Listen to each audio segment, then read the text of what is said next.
Spike Lee's Highest to Lowest is a bold reimagining of Akira Kurosawa's classic High and Low, transplanting its moral dilemma from post-war Yokohama to modern-day Brooklyn, starring Denzel Washington as David King, a legendary record executive caught in a kidnapping plot.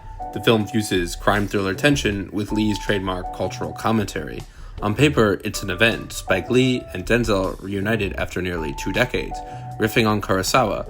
But while the film finds its rhythm in its second half, its sluggish and almost saccharine opening drags it down. Now, Kurosawa's original divided itself cleanly into 2 halves, the tense procedural negotiations of a kidnapping, followed by a meticulous police hunt, and Lee takes liberties with that structure. His first half is more melodrama than procedural, as David King faces not just the ransom demand, but also looming financial ruin if he pays, which was how it was in the Kurosawa one. The moral dilemma, should he sacrifice his empire to save not his own son, but his drivers, has real weight, especially framed within Lee's exploration of black culture and legacy. King's refusal to sell his label for an easy out reflects a broader theme of preserving cultural control in an exploitive industry. Yet the setup often undermines itself. The domestic drama is marred by this overwrought dialogue and a syrupy score that literally feels like it's from a Hallmark movie. It just doesn't feel like it's in a Spike Lee movie. I thought it was just me, but after I left my screening in Union Square, great place to watch this movie by the way, people were saying that it felt kind of corny. And that's just kind of an issue. Instead of crackling with suspense, the early scenes feel padded and oddly artificial. I really feel like it was unintentionally funny. The performances are good. Denzel Washington remains a commanding screen presence, the perfect choice for a role centered on the gravitas and moral conflict. Still, the casting does stretch credibility. The film wants us to believe, I think, like he's in his 50s, paired with a much younger wife, which adds this unintentional campiness. Supporting players are really good. I thought A$AP Rocky was surprisingly good in this movie. He anchored that kind of climactic rap battle showdown. I was not expecting this movie to go where it goes, but it honestly does kind of work, as it weaves its way through this procedural story. And all the actors are really good. Dean Winters is really great. All the other actors who play the cops are great. The film's second half redeems much of its clunky start.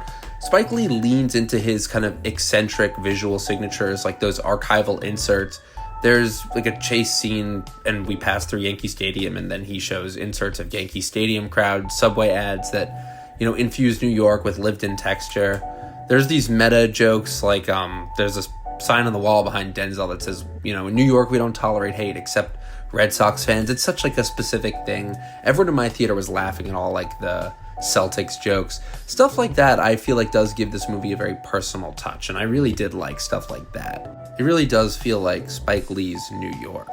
And there's also a lot of really cool choices here that upgrade the story from the original, but it still kind of keep the same DNA. Like with the cultural layering, the film weaves black musical history and future into its narrative, linking King's business choices to a larger vision of cultural preservation. And this injection of energy is what makes this film unique. Even if it sometimes kind of clashes with the procedural foundation of Kurosawa's original, I do feel like this movie kind of honestly dragged a bit, like towards the end. And you could tell Spike Lee's really just leaning into his style and his music, and I do love that. I just feel like there's a tighter, like less awkward version of this movie. And, technically the cinematography's inconsistent. At times it's, kind of stylish, but it's often marred by this obvious green screen work. Like there's some authentic, like New York City stuff where you can tell they shot on the streets of New York City. But then there's stuff like where they're in the penthouse and it's just obvious that it was done like at Apple Studios.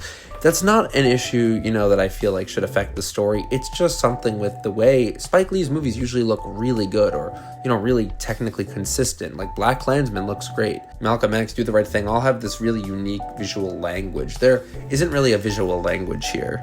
And one of the biggest issues was the score, which I thought was probably the weakest element. Instead of heightening suspense, there's this emotional piano cues. They're heavy-handed, they're manipulative, and they distract from the tension. The music to me was the strangest choice here. I was not sure why they chose to go with such an over-the-top, almost soap opera type of music. That's what this really felt like. I mean, it was very noticeable, just at least to me. And yeah, with the editing, I thought the first hour was bloated and inert, but the second, finally moves with urgency and personality.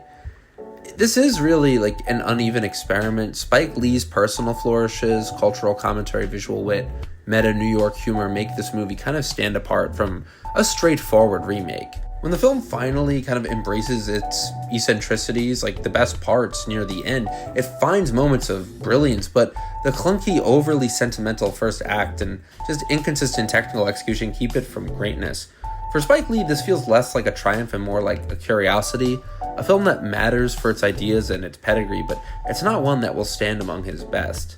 It's an ambitious, but it's an uneven remake, memorable in flashes, but it's frustratingly ordinary where it matters the most. I thought Jeffrey Wright and Denzel Washington were really good in this. They have such good chemistry towards the end, but Denzel was like the standout here. He totally owns this movie and makes his character his own. So yeah, go check it out when it's streaming in September.